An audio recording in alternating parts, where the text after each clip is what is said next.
Good morning, everybody. Lee Brower here, and welcome to this week's edition of Meaningful Monday. I am grateful to be here. I am glad to be here, and I'm grateful and glad that you're here with me as well. Several years ago, I had the opportunity to I was invited to go to the country of Venezuela by El Nacional, the national newspaper. Part of the reason that I was invited to go there was to actually meet with certain individuals about how to introduce gratitude back into the country. While there, I also had a public event at the university that I was invited to speak at. I took calls the day before to try to get some interest in the speaking that was happening on Saturday. And a lot of the calls were very negative. You could just feel the frustration that they had because of the economic policies and the political involvement within the country that everybody felt stifled. To this day, they're still feeling much the same way. But there really was a lack of gratitude, and you could sense it.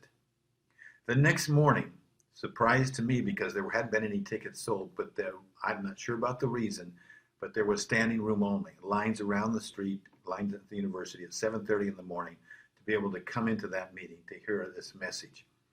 I'm nervous. I'm like a cat walking back and forth trying to get into the zone, if you will, to be able to speak. Plus, it was in Spanish, and I do speak Spanish, but certainly not as good. I'm not as confident with it as I am with English. So I was nervous, and I'm holding a glass of water like this, and I'm drinking from it, and all of a sudden the thought occurred to me, there's a question I want to ask this group. And I walked out on the stage and I said, is this glass half empty or half full? And half full, half full, half full. The crowd just yelled out, so optimistic, so desiring to be optimistic, to want some positivity in their lives. And I stomped on it. I said, no, this glass is not half empty, or half full. Excuse me, this glass is not half full. And somebody in the front row goes, half empty? I said, no, this glass isn't half empty. This glass is full. And it's full of water and it's full of air. And we need both to live by. You can't have a life one without the other. Some people look at life the same way. And those that look at the glass of life look at it and say, blame their past. They're looking at it through the eyes of scarcity. And they're saying what's happened in the past, nothing good can happen in the future. And they're blaming it. They're living in the past. There's those that are always dreamers, if you will. And they're constantly living in the future. Not inspired by the future, but actually using the future as a crutch that someday everything's going to be good. But it's the present that makes the difference. And the present is when you understand the relationship between the past and the future. One thing I know for sure is you can't preserve the future without preserving the family.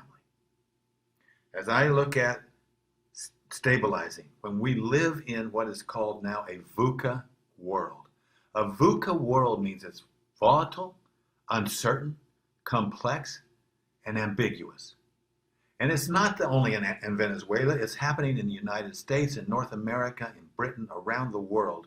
We're starting to see the effects of this VUCA environment.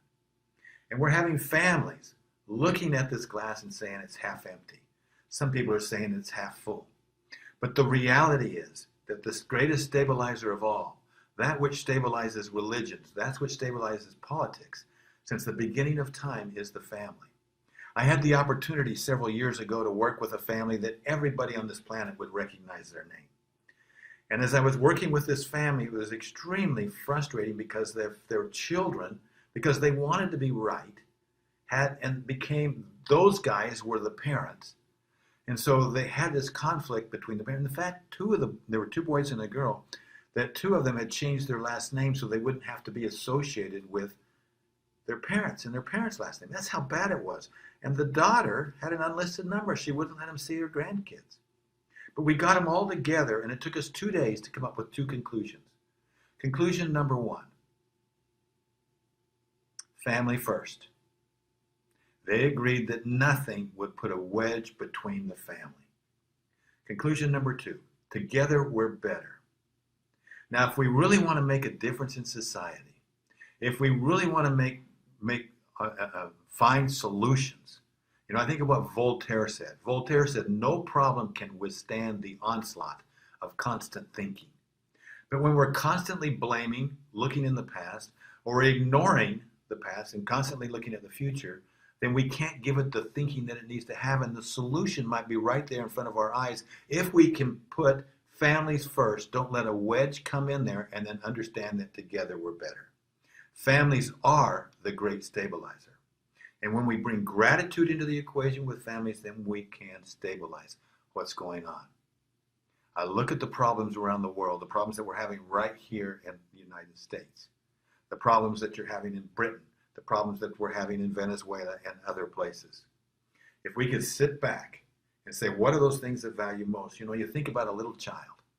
A little child may get mad at his mother because she withheld candy or he didn't get what he wanted. So he says, I hate you, Mom. And 2 minutes later, he's in the lap loving his mother. Why? Because he'd rather be happy than right. But somewhere we switch. As human beings, we switch around. And all of a sudden, we'd rather be right than happy. We would rather be right than have peace. And we hold to our guns and we won't let go. But listen, if you really believe in your family, if you really understand true wealth and the things you value most, put the effort into coming to an agreement that nothing's going to put a wedge between my family and that together we're better. And regardless of how you're thinking about things, and you may have differences of opinion, understand that's a good thing.